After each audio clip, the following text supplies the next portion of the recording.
গাড়িকে ঠান্ডা রাখতে ব্যবহার করা হচ্ছে গরুর গোবর। এমন ঘটনা ঘটেছে ভারতের পশ্চিমবঙ্গে। ট্যাক্সি চালকরা বনেট দরজা সহ পুরো গাড়িতেই লেপে দিচ্ছেন গোবর। দাবি করা হচ্ছে এতে ঠান্ডা থাকছে গাড়ি। জ্বালানি তেলের মূল্য বেড়ে যাওয়ায় ট্যাক্সিতে এসি ব্যবহার করা ব্যয়বহুল হয়ে উঠেছে। ফলে প্রতিবাদ জানাতেই এমন পদ্ধতি বলে জানান তারা।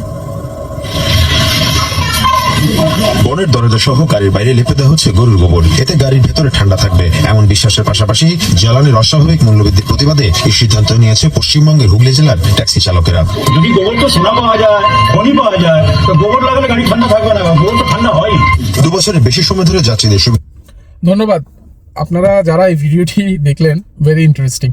তো সবাইকে বলবো একটু শেয়ার করবেন, লাইক দিয়ে কমেন্টের মাধ্যমে আপনি আপনার প্রতিবাদ জানাবেন। আমি মোহাম্মদ হিমেল, নিউ ইয়র্কের ব্রুকলিন থেকে। আসলে এই ভিডিওটা কেন আনছি জানেন?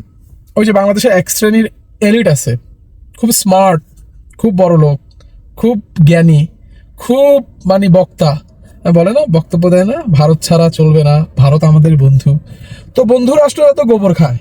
তো এখন যারা এই বন্ধু রাষ্ট্রকে যারা মানে, এখন বলবেন যে একটা মানে আরেকটা মানি না, এটা কি হবে? আপনারা তো সবই মানেন।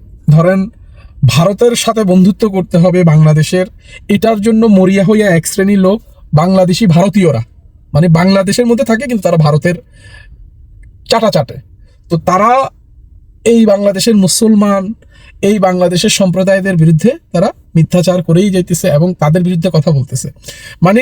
তারা ভারত যা বলে তাই করার চেষ্টা করে। তো এই যেহেতু এই সংস্কৃতিটা আপনারা রেখেছেন, ভারতের রাখতে চান, তো যেহেতু আমরা ভারতের সাপোর্ট না বা ভারতকে আমরা পছন্দ করি না, আমরা গোমূত্র তো খাওয়ার প্রশ্নে ওঠে না, তো অবশ্যই আপনারা এটা চালু করেন। আপনাদের দামি দামি গাড়িগুলোর মধ্যে গোবর লেপে দেন গাড়ি ঠান্ডা রাখার জন্য। জ্বালানি যেহেতু মাঝখানে আমাদের বাংলাদেশে সংকট হয়েছে না, তো আপনারা বাড়ির উপরে যেহেতু বিদ্যুৎ খরচ হয়, তাইলে এই গোবর দিয়ে লেপে দেন। পৃথিবীতে সবচেয়ে সস্তা এখন হচ্ছে বাংলাদেশ হচ্ছে গোবর, কারণ এটা তেমন একটা কাজে আসে না। তো যেহেতু হিন্দু সম্প্রদায়, এই সমস্ত উগ্র হিন্দুরা এই ধরনের কাজে তারা ব্যবহার করতেছে গাড়িতে, তা আপনাদের গাড়ি মানুষের মাঝে মাঝে এই যে ফেস ওয়াশ আছে না, ফেস ওয়াশ করেন না আপনারা, কি জানি লাগান সাদা সাদা, ওইটা না লাগায় গোবর লাগাবেন, তাহলে আপনার স্কিনটা ঠান্ডা থাকবে। হ্যাঁ, ঠান্ডা থাকবে। এটা আমি পরীক্ষা করতেছি আর কি। তো এই ভিডিওটা আনার কারণ হচ্ছে, দেখেন এই গোমূত্রদেরকে এগুলো আবার কংগ্রেচুলেশন জানায়। কিছু হইলে ওদেরকে আব্বা মানে, কিছু হইলে ওরে বাপরি বাপ মহা জ্ঞানী মানে। তো জ্ঞানী মানলে এটা মানবেন না কেন? ওরা তো মুত খায়। হ্যাঁ, গরুর দেখবেন যে ওই যে মলমূত্র যখন বের হয় তখন এমনি করে নিয়ে করে খায়। আপনি খান, সমস্যা কোথায়? একটু টেস্ট করেন। এটা পারবেন না কেন? আপনি সব মানবেন ভারতের, এটা মানবেন না কেন? এটাও খাবেন আপনারা।